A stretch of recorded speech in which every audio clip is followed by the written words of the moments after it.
Our final mode is Locrian. It's arguably the darkest mode we'll examine. It's at the bottom of the list because it has the most lowered degrees. It's pretty harmonically unstable as well. Locrian is the 7th mode of the major scale. So if we're in B flat major and we play the scale from the 7th degree A, we get A Locrian. Now let's compare this to A major. You'll see there are a lot of differences.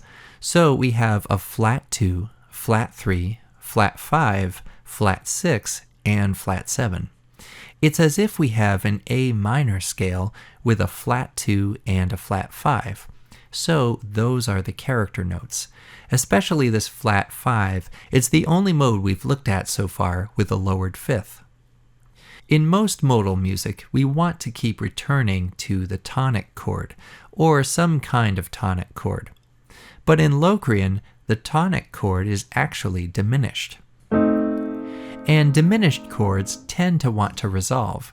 This is why it's so challenging to sustain the feeling of Locrian.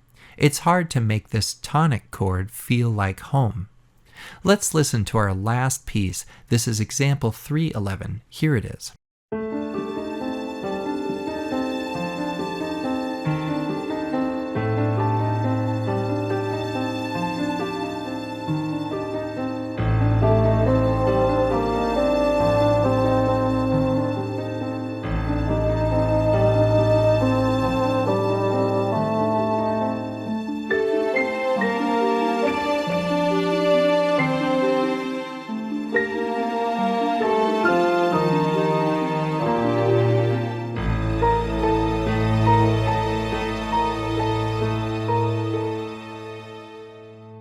We can divide the piece into a few different sections as the orchestration changes.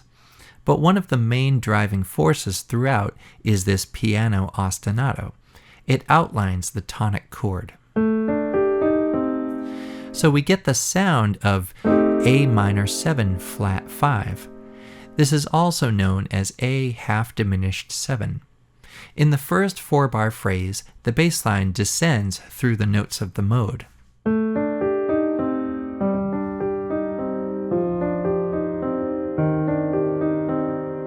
I think the Locrian mode is really shaping the character here. Listen to how it sounds if I ignore all the flats and play this in A minor.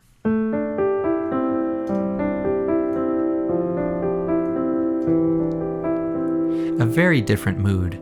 I'm not sure if I can pinpoint the mood, but it sounds less dissonant and more peaceful. So that E flat, the lowered 5th, really changes the mood. And on top of all that, we have this light texture of violin tremolos and harp harmonics. These are usually pretty soft. In bars 5 through 8, we do the same thing, but piano adds a lower A pedal tone. So that descending line from earlier turns into a counter line or a counter melody.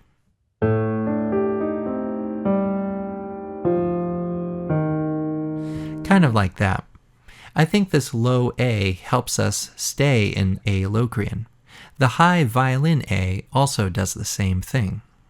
In our next section, bars 9 through 16, we introduce a bassoon melody, and it's kind of built around the tonic chord A, C, E flat.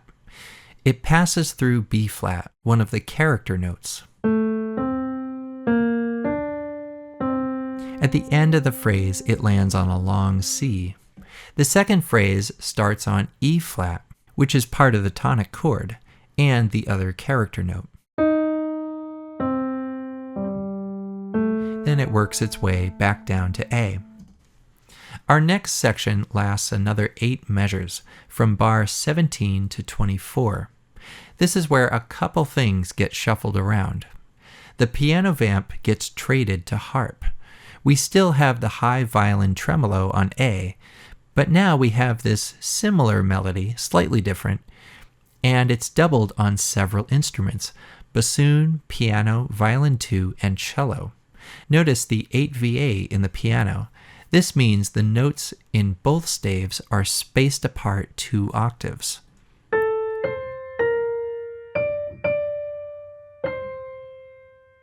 So that thins out the texture and adds this new higher register.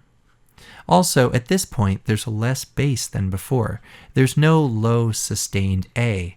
The only bass line we hear is in the harp. But with everything else happening, the bass feels very light. To me, this section feels like a floating sensation. In bar 21, notice the melody deviates from what we had before. It starts on B flat, the lowered second, and works its way down to E flat, and then another B flat. So we're really hitting those character notes here. In our final section, the bass returns. We have bassoon, low piano, and cello all sustaining A. The high piano adds this insistent two-note motif, this B flat A gesture. And in the violins, we have this tritone interval an octave apart, A and E flat. So even though we had a moving bass line at times, I feel like the composer was able to capture the sound of Locrian. We have this ostinato throughout that spells out the tonic chord. We keep returning to A in the bass. We use the character notes in the melody and in the ostinato. And on top of that, violin 1 sustains A throughout the whole piece. So to sustain Locrian, we have to be careful, and we can't stray too far harmonically. And that concludes our course, applying modal color to your music. I hope it's been helpful to see how changing a few notes here and there can impact the tone. My name is Tim. Thank you very much for listening, and have a great time writing music.